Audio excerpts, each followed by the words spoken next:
Hey, good morning, everybody. I just wanted to make a quick video here regarding Saturn and your executive summaries coming up. Um, Apologize for the informalities. Got the flu, so I am beached on a couch. Um, Saturn came out really well. You guys did a fantastic job. All of you, all of the 57 of you that I corrected.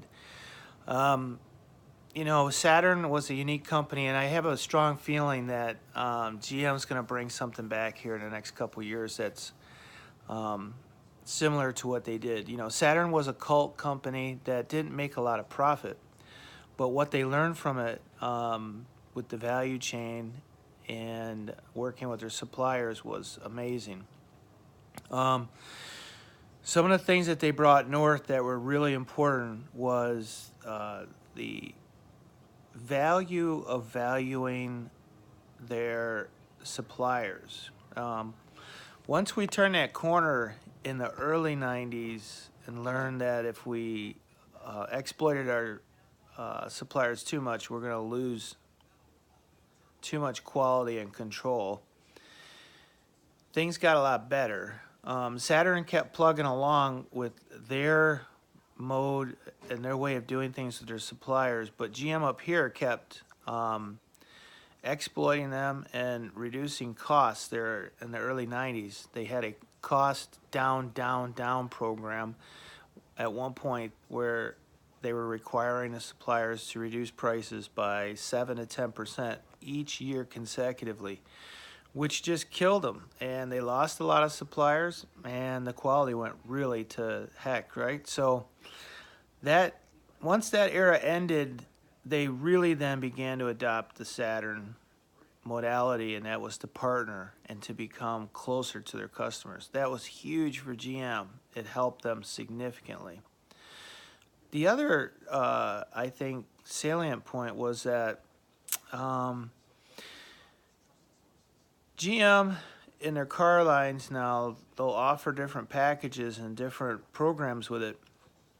But the pricing on these things now, there's just a lot less haggling and dealing going on than there used to be. There's different price structures, and that's the way they are. And that's how they're going to be, and that's how they set them up now, which is phenomenal, I think, for most of us, because when we want to buy, we just want to buy. So they leveraged their supplier networks. They leveraged their marketing and sales to be kind of a, this is what it is. Here's the price tag.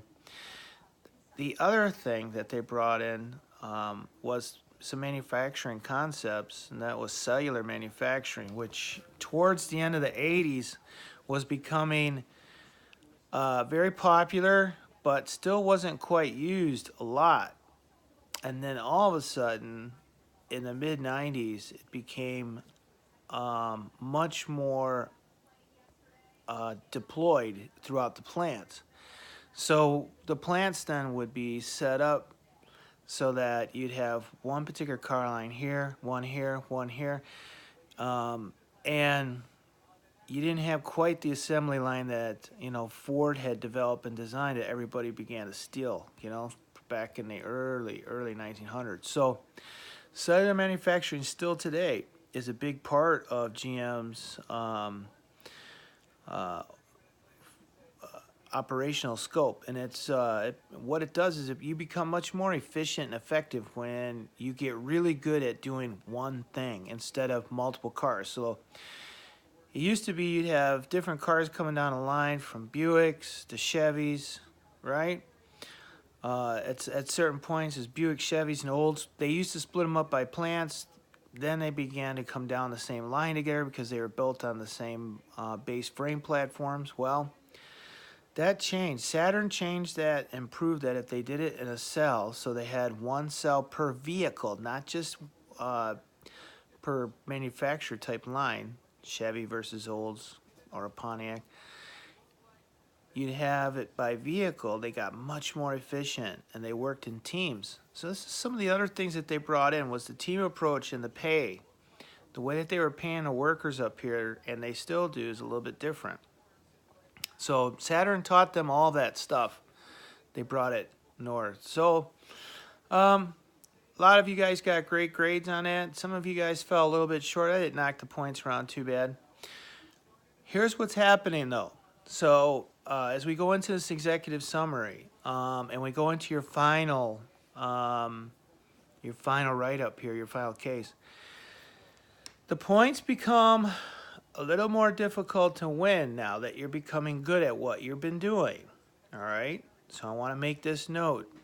Now, you guys have been learning a lot of different techniques on how to write and how to write in a business climate, how to write your case study sections, and you've done good. I've been real cool about not slamming you on points, bringing you along slowly. The only thing I've been really marking off is when you're missing stuff. Formatting, I didn't really bust you on anything for that stuff, but it was primarily your point, what was missing and what wasn't. Now, as we go into this executive summary and we go into your final case analysis, listen, everything has to be there, and the dots have to connect now. Okay, so executive summaries are already coming in and they're not quite looking right. Here's what I mean. If you're going to put something in that recommendation portion, it really has to speak to what you're writing in your market analysis. And if your market analysis doesn't bring forward solid information about the competitors, their strengths, weaknesses, opportunities, and threats, so it's a pretty good story in there, so I understand it, or any reader is going to understand. Here's the SWOT for Under Armour for sure. Strengths, opportunities, weaknesses, threats for Under Armour, okay? And you're going to want to talk about, at least at bare minimum, what the weaknesses of Nike and Adidas are.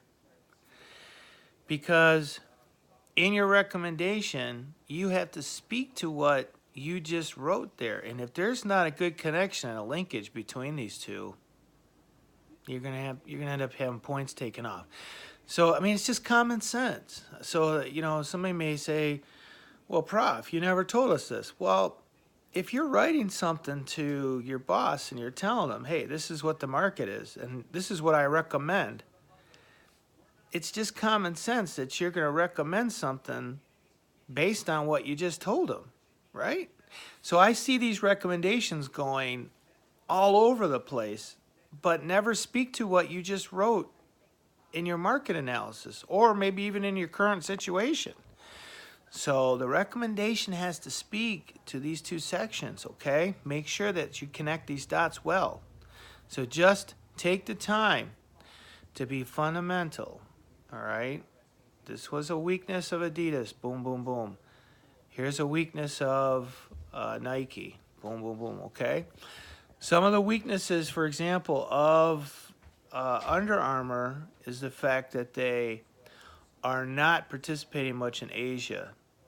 So your recommendation should say Under Armour should deploy sales and resources in the Asia Pacific areas because they are low on sales there, and it doesn't appear that there's a lot of competition in AP.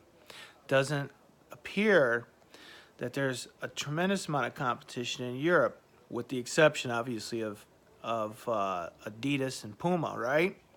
These are things you should know based on what you've been pulling out, okay? So opportunities for Under Armour there, therefore, are Asia Pacific, Europe, right? Those are two opportunities for them. You speak to those directly from that recommendation, okay?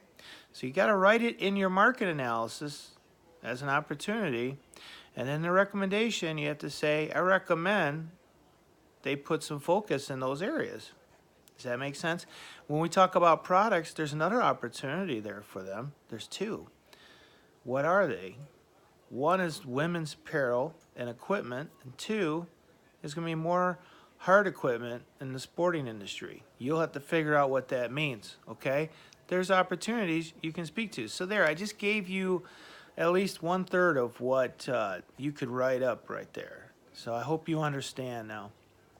Okay, so we'll talk more about the final case analysis as we get into it. It's going to take you guys a while to do, so I'm hoping you're pulling together with your team different companies or a company that you want to go forward with. We're going to do things a little bit different this time with respect to teams. You're going to have an evaluation component, and I'll draw that up for you here this week yet. And what that means is you're going to have a little table to fill out on all your teammates and how well they did. Now, here's what can happen, okay? If you have a teammate that does nothing, doesn't help at all, we'll address that, okay? I had to last semester, unfortunately. I had to, a guy just never participated in that final case, didn't do anything. He lost all of his points. I don't want to do that. That kills me. That's the last thing I want. That's a lose-lose for everybody, okay? There has to be a formal way we bring those things forward, and this semester I'm going to put that in. So you'll see that everybody's going to take advantage of that, okay? All right. Have a great week. Talk to you guys later.